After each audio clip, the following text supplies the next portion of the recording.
అదే RTV app వార్తల్ని క్షణాల్లో చదివే అవకాశం ఉంటుంది. ఒక న్యూస్ పేపర్, ఒక టెలివిజన్ ఛానల్ మీ చేతుల్లో ఎప్పుడూ ఉంటాయి. మామిడిగూడ మాజీ గ్రామ సర్పంచ్, కాస్పేట్ మండల్, బెల్లంపల్లి నియోజకవర్గం. ఈరోజు పేపర్లో మామిడిగూడ మంచం మామిడిగూడ అనే వార్షిక కథనంతో ఈరోజు గ్రామాన్ని ఎంఆర్ఓ గారు విజిట్ చేయడం జరిగింది. ఎంఆర్ఓ గారు ఊరంతా డోర్ టు డోర్ తిరిగి ఇక్కడున్న సమస్యల్ని గుర్తించారు. మెయిన్గా డ్రైనేజ్ సమస్య అని చెప్పేసి సార్ కూడా చెప్పారు.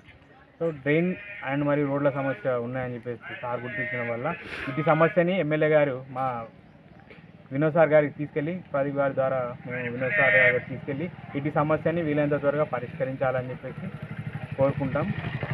Thank you.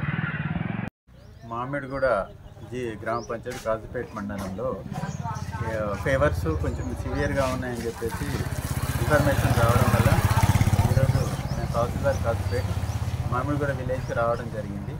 ఇంటింటికి కూడా నేను వెళ్ళి పేషెంట్స్ ఎవరితో మాట్లాడడం జరిగింది. సో ఇక్కడ ఫేవర్స్ ఉన్నాయి.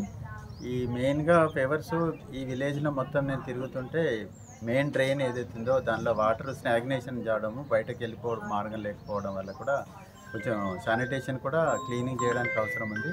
దీని గురించి ఇప్పుడే మాట్లాడడం జరిగింది పై అధికారులకు కూడా. సో ఈ డ్రైన్ని క్లీన్ చేయించి చేయడానికి ఈరోజే క్లీన్ చేయించి చర్యలు తీసుకోవడం జరుగుతుంది. తర్వాత డాక్టర్ గారిని పిలిపించేసి మెడికల్ క్యాంప్ కూడా ఇక్కడ స్టార్ట్ చేశాము. ఇంటింటికి సర్వే కూడా ఇమిడియట్ చేయించి ఈరోజు వారందరికీ మెడిసిన్స్ ఇవ్వడం జరుగుతుంది. మరిన్ని వీడియోస్ కోసం ఛానల్ ని సబ్స్క్రైబ్ చేయండి. లేటెస్ట్ అప్డేట్స్ కోసం వాట్సాప్ ఛానల్ ని ఫాలో అవ్వండి. ఆ లింక్ డిస్క్రిప్షన్ లో ఉంది.